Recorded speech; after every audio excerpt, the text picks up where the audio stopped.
Hi everyone, it's Sarah from Otter Valley Railroad.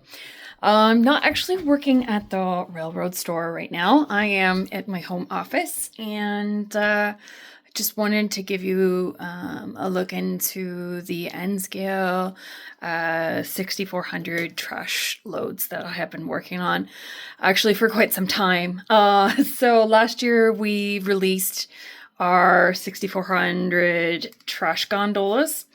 For the past little while, I've had N scale scrap loads in baled and oxidized. If you need a little reminder, these little babies.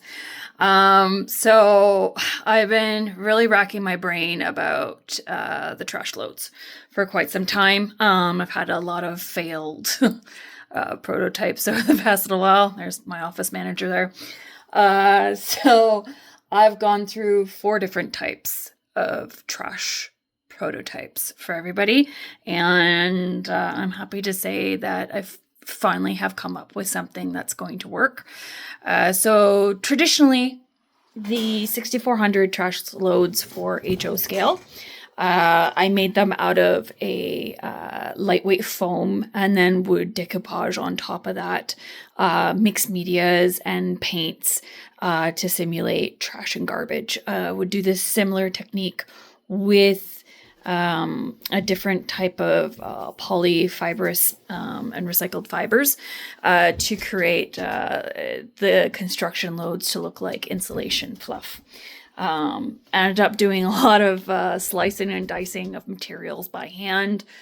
All the products that were used in the 6400 HO scale loads were scrap bits from around our own personal layout, broken parts from estate sales, basically anything that I could get my hands on. And I would just kind of mass assemble these unique pieces, trying to simulate trash while maintaining a lightweight integrity that would be able to go on cars. So now I had to translate that into N scale, which is ridiculously hard. Not only are you dealing with having to deal with smaller dimensions, it's the materials, because as good as I am at some things, trying to get things down to scale, and a scale this small, is very difficult. And I don't know how you guys, N scale guys, do this, because like Jesus, Murphy and toast, I've wanted to cut off my fingers several times. So kudos to you. So we needed something that would be lightweight enough that if you were pulling a unit train with 100 of these bad boys on that it wouldn't fry your locomotive. And you're dealing with a lot less horsepower. So I really needed to stick with something that was super lightweight. Having said that, I couldn't just pile in materials. I had a couple failed prototypes that I thought were going to be okay. And the little market that I was test producing on, I listened to feedback a lot. It's not nice looking enough. It doesn't look like trash. The grading wasn't right. It just really stumped me. So instead, what I'm using is I'm still using our 3D N scale printed scrap loads that are supplied to me by Bernard from 3D Mini Prints. They are amazing with the 3D resin printing. And so what I have been doing with those is I follow a similar process. So what I do is I'm weathering them up, I'm painting them up, I'm trying to use different acrylic paints. I end up mixing different media textures into my paints to give it a little bit of a different look. So I'll give you a zoom in here.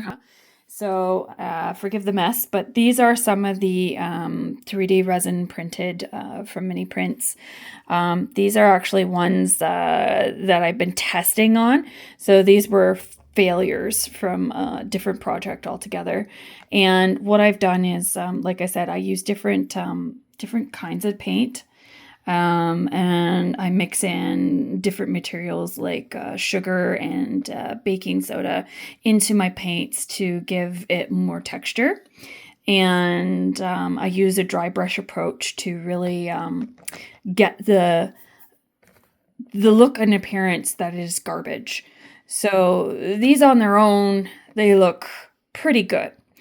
Then what I have to do is I take my found materials, my recycled materials, and I've been trying to use the same materials that I used on the HO loads because a lot of guys really like those. So this is my scrap bucket, and this is the bucket of scraps. And I sit for hours hand chopping this up like it's 1986 and chopping up a fresh bowl. That is a very time-consuming process. So for N scale, this is my major bucket here. And I have been doing the exact same thing where I am taking stuff from bucket A here and shredding it up even finer into bucket B. It's very time-consuming.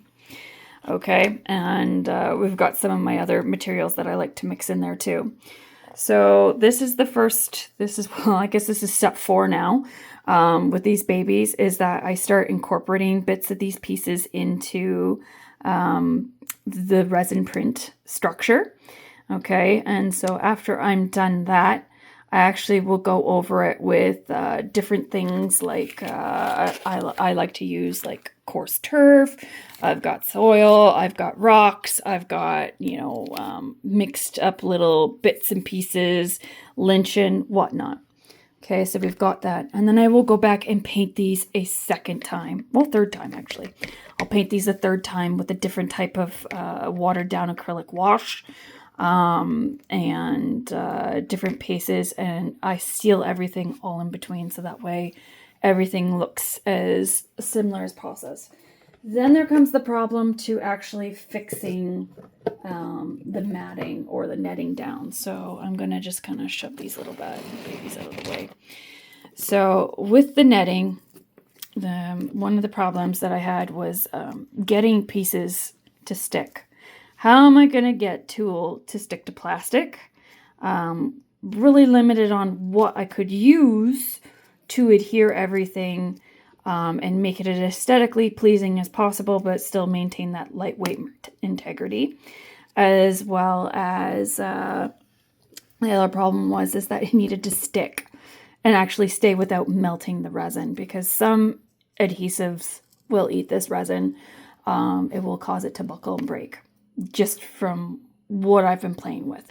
I haven't tested every glue out there. I just know what I have, and I know what I've done to really mess up some pieces that I have test driven. Like, look at that. Alcohol and paint do not mix, friends. With these, it's very time consuming because you have to get the netting pulled really tight. So it takes a lot of patience. On average, I can do about 10 of these loads a day, and we're looking at 8 hours for 10 loads. So that is a very time-consuming project that I've been doing.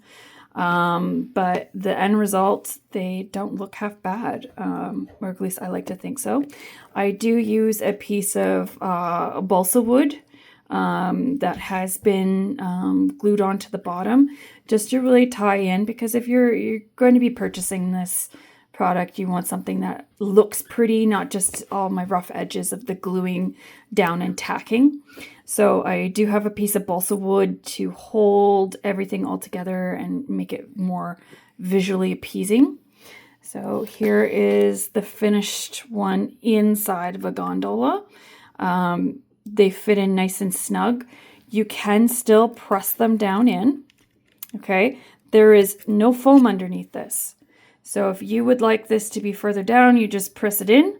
And well, now I've got this one wedged in really well. They do just pop out. Let me see if I can.